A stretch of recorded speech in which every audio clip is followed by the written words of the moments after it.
It's me, Cassie Oelberg from Selinsgrove, Pennsylvania. I am here to do another quick sketch with you. It is crazy time around here because I'm getting ready for back-to-back retreats, just a little mini retreat this weekend and then a big retreat the next weekend. So I'm very thankful that this sketch was so simple and fun. Had a lot of fun with it. Okay, so let's go ahead and get over to my desktop and get this party going. I'm going to build the whole sketch right here with you. So, sketch number 3 on the virtual crop is right here. It is very simple. The page here has some colors that come together in the middle, a border down there, and some photos. Super, super simple. So let's just go over some fun ways to do that. So I dug through my stash this time because I'm working with Noteworthy for this album, and that's what I'm sticking with for the most part. But then I came upon some pictures that were definitely Christmas. These are super Christmassy photos. And so that's what I wanted to use for these pages, with something Christmassy. So I dug through my Fast to Fab pages. When I finish a set, what I do is I take the extras and I put them into one of my pod inserts. And I just have a little pod insert of Fast to Fab pages that haven't been used. And I keep them by color or season. So these were with the Christmas ones. And I pulled them out. Now, you're probably thinking, what do you do about the other side? It's not noteworthy, Cassie. Not a big deal. So, I don't know about the rest of you, but me and my customers have a million classes that we have done throughout time, right? Super fun classes that we get together and we work on. So what I would recommend that you do is just take one of those classes. So I'm going to take the noteworthy one, and I'm just going to tape it down right there. And it's going to transition very nicely, because then I'll go right into Christmas. Nobody's thinking, oh my gosh, it was noteworthy on the other side, Cassie. How can you do that? I'm going to transition into my Christmas pages. And then when I get to the next page, I'll transition back with the other side. So that's a fun and simple way to do that transition. Okay, so now let's do the sketch. Now, if you look online at the blog, it used a designer paper down the center. But look, this already has a nice, pretty pattern to it. It has these poinsettias in the corner.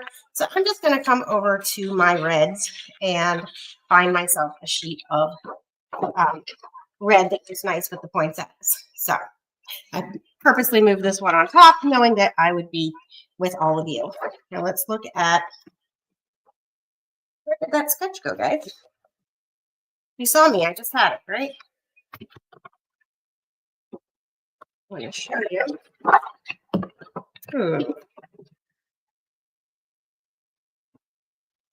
Oh, silly me, right here. Okay. So, hello, Lisa. Thanks for joining me. Okay, so we're going to do 7 and 5. So, the thing that you should know is, if you're using a designer print paper and you're going to bring it down the center, I'm using cardstock, so it won't matter. But if you're using a designer sheet, it's always nice to go ahead and cut that designer sheet here, so that when you put it together in the center, you can see those sides lining up. But if you're using just regular cardstock, I'll just go ahead and do it at 7.5 anyway, so I don't mess you up if you're using designers, and you're just going to cut the 7.5 split. But anytime that you're going to put something down the center, it's good to cut it exactly the way it shows on the sketch, because then you're going to have that pretty line up in the center. So, put this down. Didn't realize I had written some stuff on the other side.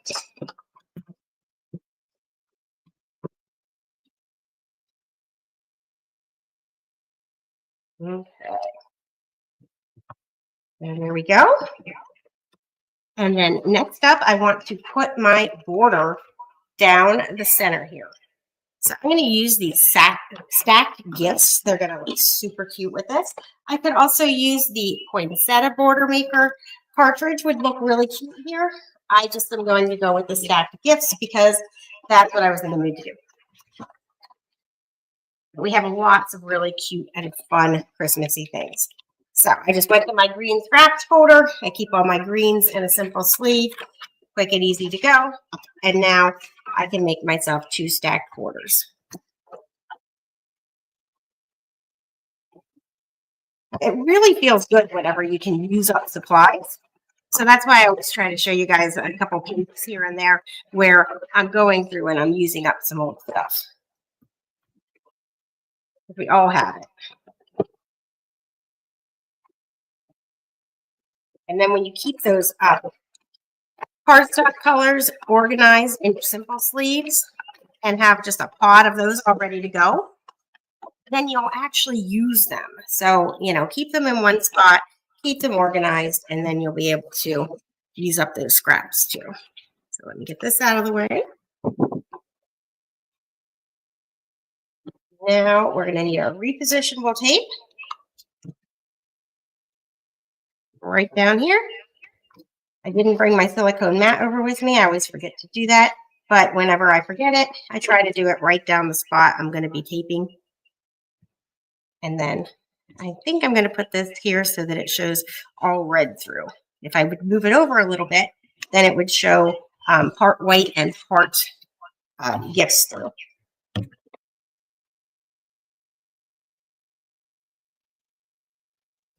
And then I'm going to go over here to this other side and do that same thing right over top of my cardstock. That way I get the tape on the cardstock and I don't have to worry about it messing anything up. Okay, so we've done that. And setting my sketch down. I think that's going to be a recurring theme from today, right? So here's my sketch. And they give us the numbers right on these. So if you have not done the virtual crop, it's really, really fun to be able to have the measurements right there. Lisa, can you tell me how my sound is right now? I feel like there's a slight echo. Now, we met Santa for here. Bring these up. Bring my photos down this way. And now I can cut them with my photo trimmer. Sound is okay. Thank you. I was a little worried there. Okay. So now I want these three to be 3.5 inches tall. So I'm going to just take a little bit off the tops or the bottoms, depending on where it comes. And if you have not used this trimmer yet, it is amazing. Oh my goodness. It just cuts so nice and slick. That guillotine feels good. It makes a chunk when you do it. Now here's where you have to vary from the sketch sometimes. So I can do them up and down, but I chose to put my border right on here. So that means that I need just a little tiny bit off of each side. So I'm going to come down through and I'm going to make them all 5 3/4 this direction. And that's just going to give me a little bit more of a border. So when you're doing it, just remember that you can vary from what they do if you decide to do something a little bit different. So I took a little bit off that side because I didn't want to get quite, I wanted to have all of the candy cane there. So that's why I switched it back and forth. And you just kind of look at it and decide where you want the cut to be. Of course, the centerpiece is my kid with the silly Santa. He was so funny, guys. He was playing around with the kids, and he had David and I get in there, which you'll see on the next page. And he was just having a good old time being Santa. So he's my kind of guy. Wait until you see what he did to Adriana. Bring this down a little. Love repositionable tape. I can never say enough good things about it. Because I'm not spend a lot of time fussing about measurements, but I do like it to look nice. So then I can just pick things up and move them and get it centered the way I want. Okay, now this photo over here, I would recommend matting it to go with it. And I don't need all of this extra up here. So before I make my mat, I'm going to come over here and I'm going to cut it down to 4 1/2. So see, that got rid of all that extra stuff up there. Now I'm going to bring my cardstock back over. Find myself well, that's shiny. I don't want that. This one matches. Firecracker shimmer is beautiful, but it's not what I was going for on that. So I'm going to make myself a 4. Let's see, this was 4.5, so it's going to be 4 3/4 going this way. And 4 the other way, so 4 1/4. So when you add 1/4 of an inch to each direction, then you get a nice 1/8 of an inch all the way around the photo. Matted, and then I'll show you the journal box.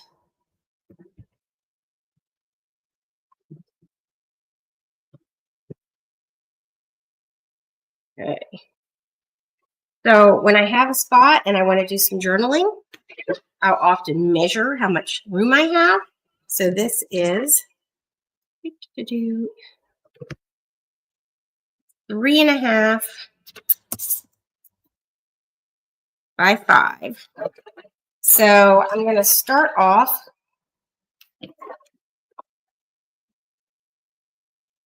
with a 3. Let's see, this one was 4 3/4 across. So let's just go ahead and make it exactly the same distance across, and then it's 3.5 up and down. So let's just go ahead and make that 3 inches. So then we have this nice journal box to go in here. Love that. Then I'm going to double mat it because I want it to pop out. See what measurements that I do. I did 3 by 4 3/4. So I'm going to go ahead and make it 2 3/4.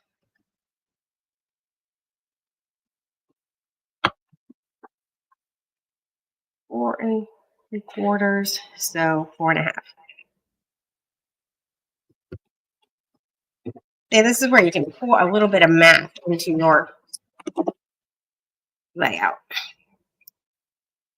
And if you ever write something on the other side, make sure you use a Creative Memories pen, and that way it won't matter that you wrote on the other side. And then lastly, I'm going to go ahead and put some lined paper in here. I love our CM lined paper. Use it a lot. So this was 4.5. So now we're going to make it 4 1/4.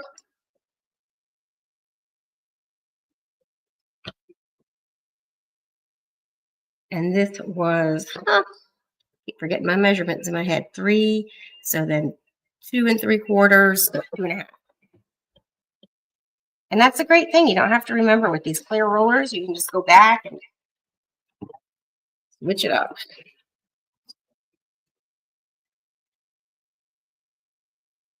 So now we have this super cute journaling mat right here on our page. I realized that was a little crooked, so I'm just fixing it up. This down.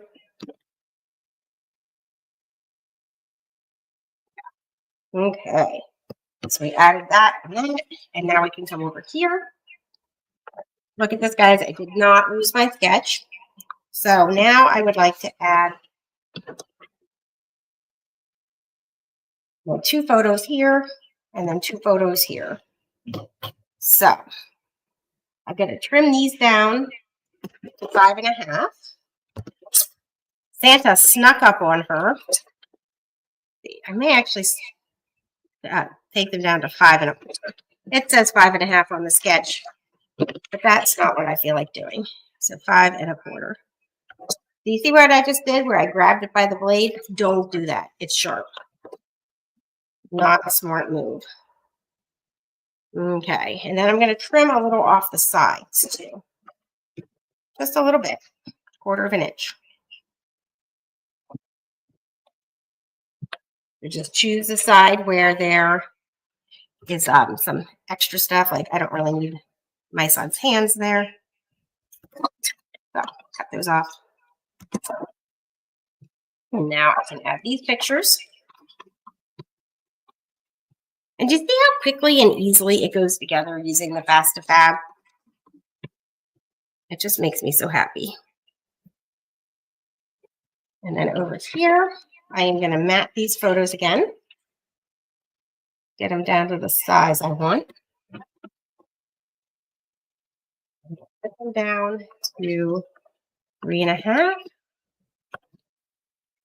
by 5.5.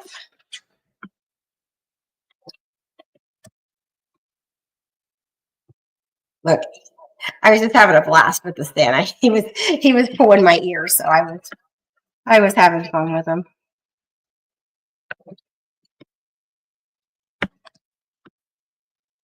Okay. Now the last thing we need is some more mats to match.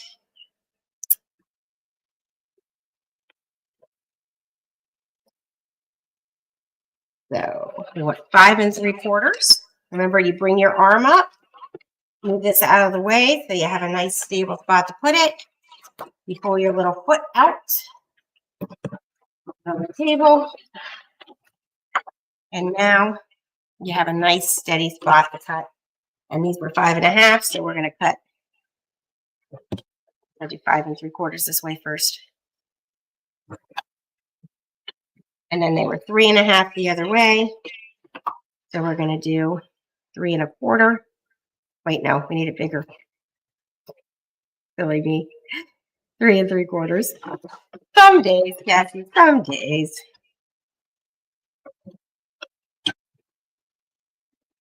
And look how fast this came together. Super simple. It uses the sketches, but yet uses the Fast to Fab too.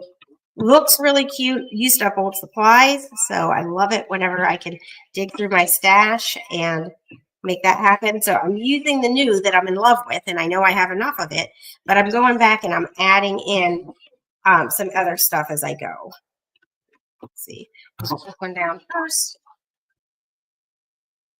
There. And this one down second. And voila. Super simple, super fast. And bam, I'm done. Okay, I hope that was helpful, and I will chat with you all soon. Thanks so much, and have a great day.